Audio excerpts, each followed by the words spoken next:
Hello, everyone. Welcome, welcome. How are you feeling today? It's wonderful to have you here. Welcome to this week's Compassionate Weekly Accountability live stream or meeting. I am Karina Aybar Jacobs, psychotherapist and coach. And whether you are single, dating, in a relationship, or taking a break from all of it, today's topic speaks to something we all deserve, but a few of us were taught how to create a healthy relationship. And as someone who specializes in working with women, healing from parentification, complex trauma, and emotionally immature families, I know how confusing love and closeness can feel when your earliest experiences taught you to overfunction or suppress your needs or feel responsible for other people's emotions. And before we continue, I want you to comment if you resonate with what I just shared, and please let us know where you are joining from. I would love to say hello and acknowledge you. So say hello. Okay. So the truth is, many people can name the ingredients of a healthy relationship: intimacy, respect, good communication, emotional safety, but few know how to actually build those qualities, especially if we grew up in homes where love was conditional and boundaries were crossed or emotions were not safe. You were not taught to feel safe expressing your needs. And when we do get into relationship education, it's often too little too late. In couples therapy, things have already broken down, or in premarital counseling, we are too late. But what about before all of that? And I see Rat Tokyo. Let's see. Nat, is that you? Welcome, welcome. It's wonderful to have you. Hello, hello. Everyone, tell us where you are joining. Ooh, I love this. Hi, NYC in the house. I love that. Wonderful. I'll be on the lookout for the comments. So if you have any questions, any just comments, please post them in the comment section and I will be showing them. It's wonderful to have you here. Let us know where you are joining from. All right. So back to our topic, right? What do we do before all of that? Before we choose the partner, before we repeat the same painful patterns in relationships, right? What if we learned how to build healthy relationships from the inside out? Wouldn't that be wonderful, right? So, let's talk about romantic competence, the three core skills. So, let me introduce you to that framework because I love it since it aligns so beautifully with trauma healing, self worth, and emotional maturity. It is called romantic competence, and it is built on the three essential skills: insight, mutuality, and emotion regulation. Have you heard of this? These aren't just relationship tips, but tools for relational healing and personal transformation. So let's break them each down. And let me pause and compassionately remind you to have pen and paper. If you haven't grabbed it, grab your tea, coffee, wherever you're joining from, your water, because I would love to hear from you. And I hope that you find these insightful tips helpful. And let me know. Let me know your thoughts. Also, this is not a one size fits all, but I am hoping that you can walk away with some reflection on the way that you have been showing up in relationships and whether you have been putting into practice some of these insights And if not, I would encourage you to do so. So let's start with that skill. The first one is insight. So let's see. Okay. Let's just say it again. What four skills? Actually, I said three core skills, but let's see. Maybe there's a fourth one that comes up. Thank you for sharing. Okay. All right. So let's talk about number one, which is insight. Insight is your ability to understand yourself. Yes, you heard it. Your patterns, your needs, your triggers. It is the voice of the loving inner parent that says, pause and let's check in first. For example, instead of snapping at your partner or someone you are seeing, insight helps you recognize, I'm actually overwhelmed from work or this conversation, and I need a moment to decompress. Instead of saying, I'm fine, which is so common, right? Hey, how are you, Karina? I'm fine. I'm okay. Or if your partner did something for that matter, yeah, I'm okay, right? The passive aggressive, I'm okay, I'm fine. Meanwhile, you're boiling inside, and that is what leads to this breakdown in the relationship, this distancing, and that self fulfilling prophecy of that's it, that's why I cannot trust anyone. I'm alone, nobody can understand me. This is why I cannot open up. Insight can help you identify what your needs are, right? So it reminds you, if I don't speak up, I'm going to feel resentful later. And this is applicable to any relationship, actually, not just romantic. Insight helps you learn from your past so you stop repeating the same relationship mistakes.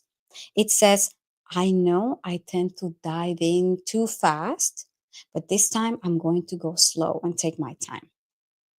And most importantly, insight helps you recognize what's actually right for you, whether that's a need for emotional closeness, space, monogamy, playfulness, or deep conversations.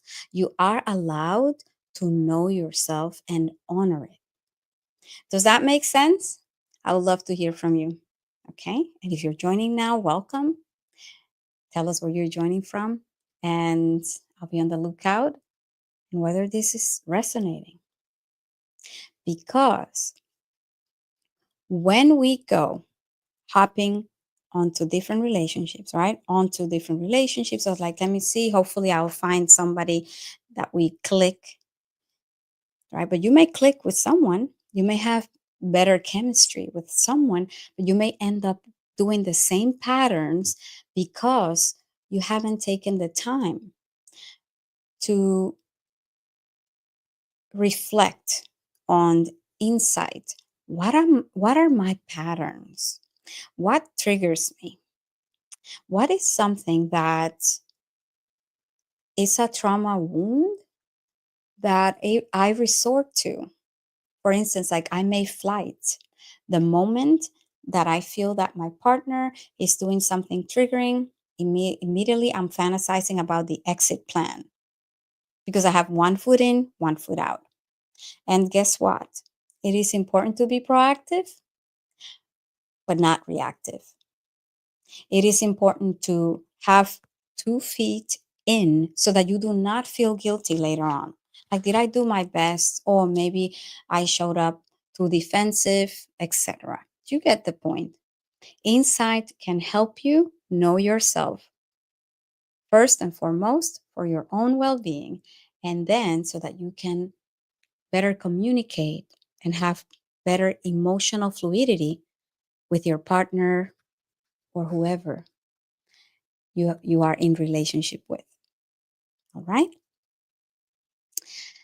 The second core skill that I want to offer you is mutuality. And this was actually a topic that I had the pleasure of having someone that I admire from the community His name is Quentin Walcott, and we had a conversation on mutuality in relationships within our Self Worth Hub membership. And this is so important because mutuality is about honoring both people's needs, yours and your partner's. It is not about people pleasing or self sacrifice. It is more about balance and collaboration in a relationship. With mutuality, you can say, I don't know, like this family event is going to be hard for me.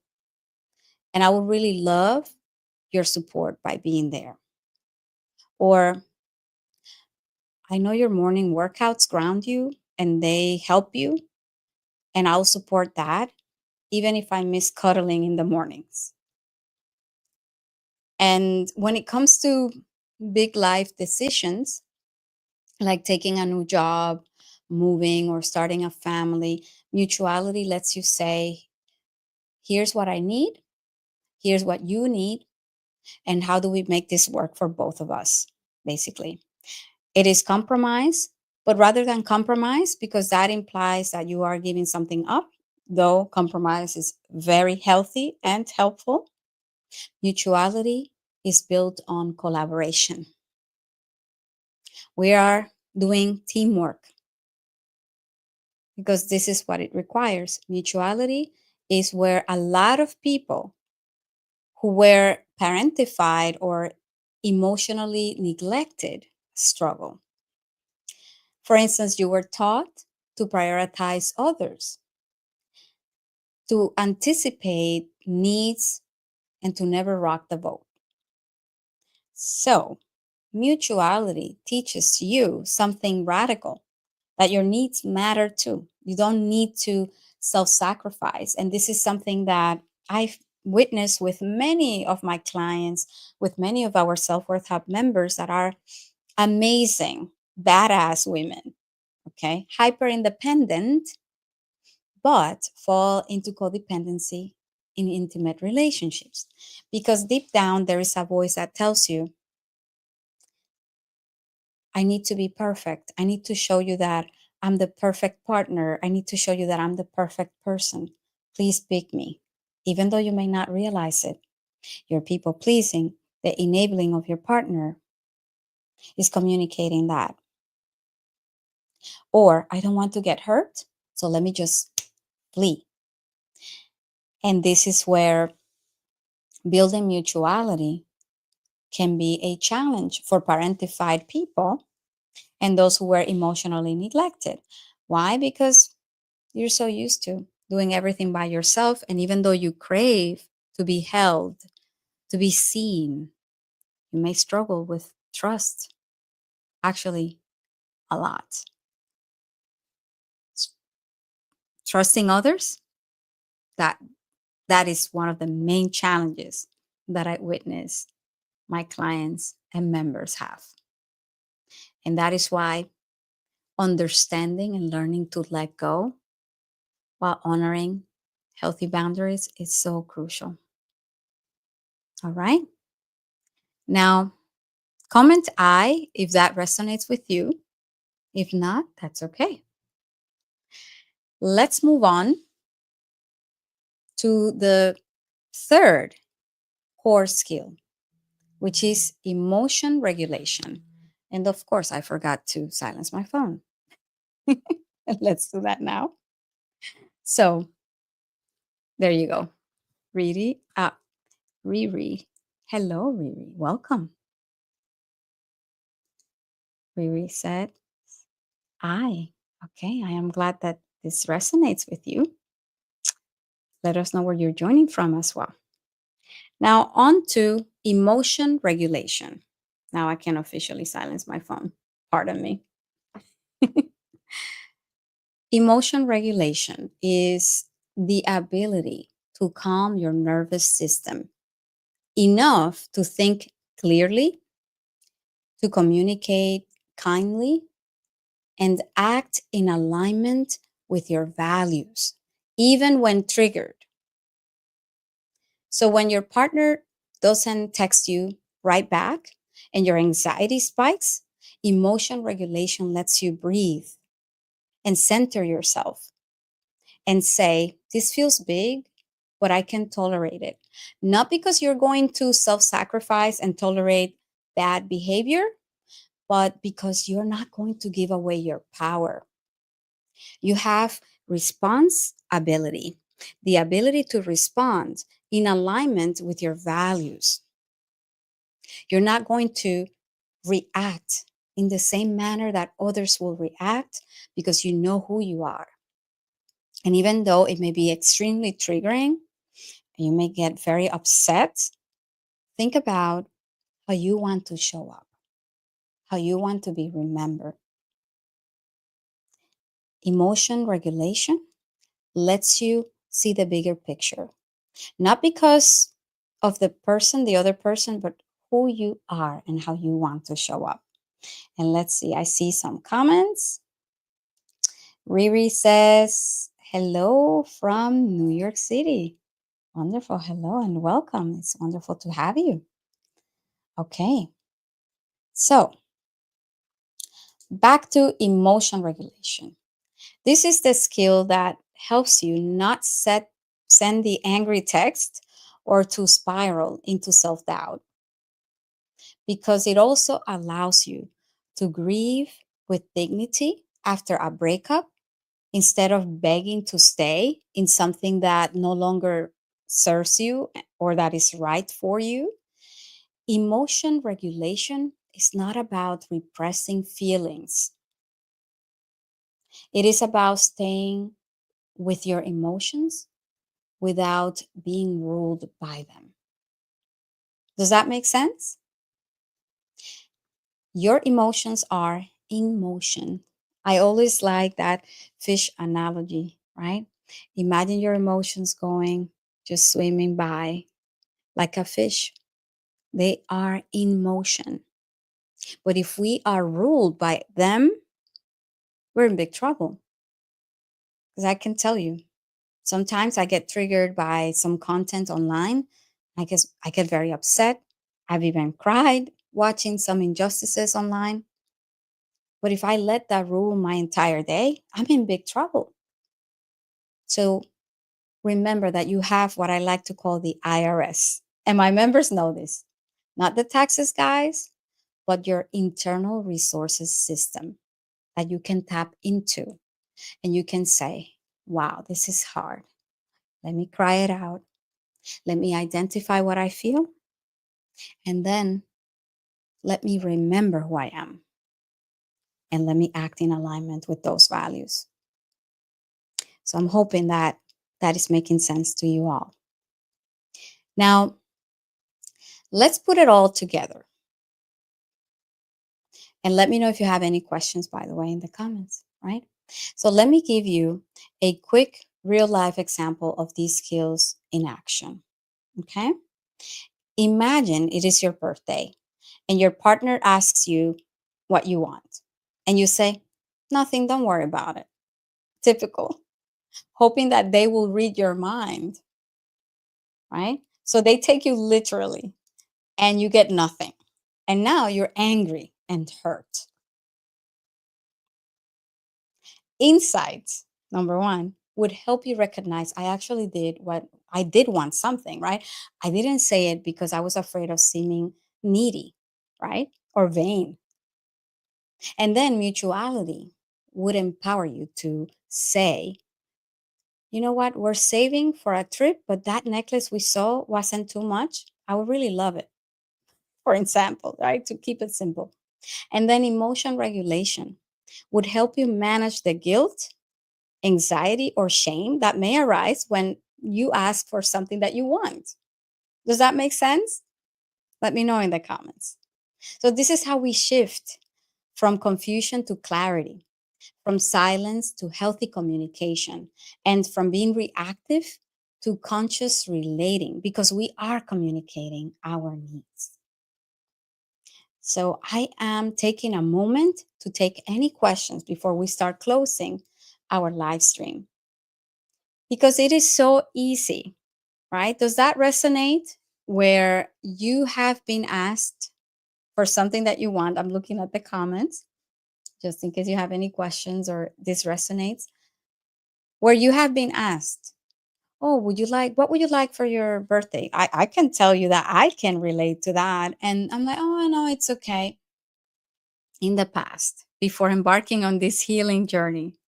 And then I will be resentful because somehow I would expect my husband to read my mind. I would expect him to know because I have been speaking about things that I want. Guess what? Sometimes we are so caught up in our busyness, in things that, responsibilities that, yes, people may know in general what you are into, but not know specifically.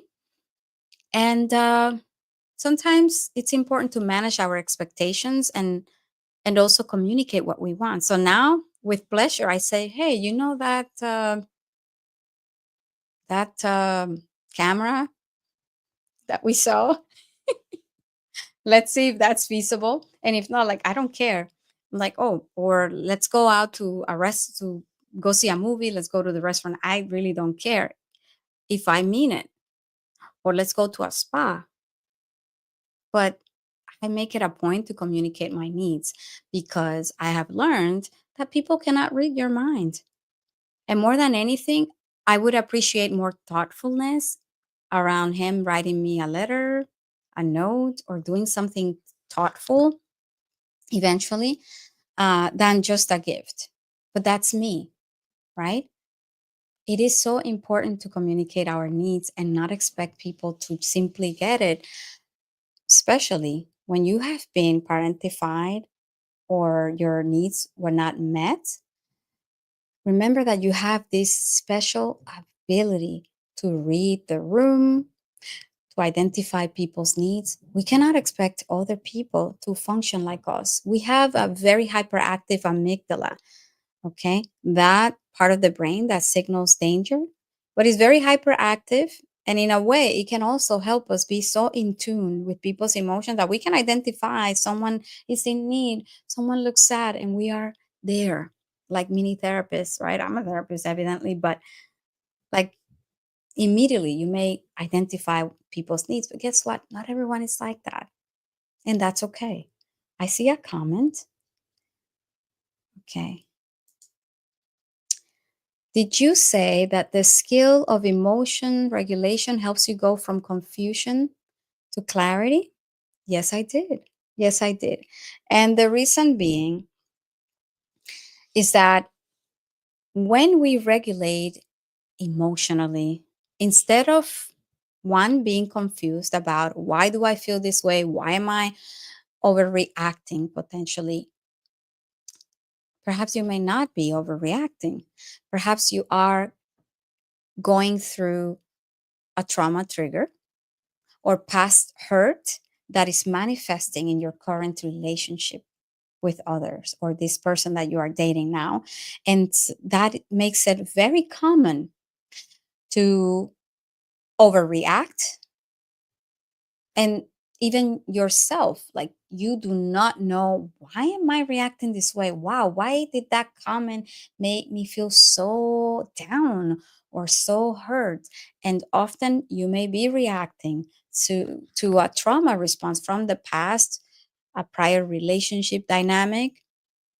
And your partner may be like, whoa, whoa, whoa, I didn't mean it that way. And if we do not communicate what we need or identify, you know what? I'm feeling scared because what you just said was exactly what happened to me in a former relationship. And that is when everything went downhill. And I know that you didn't mean it that way, probably, but I wanted to bring it up so that we can talk about it because it hurt my feelings, right?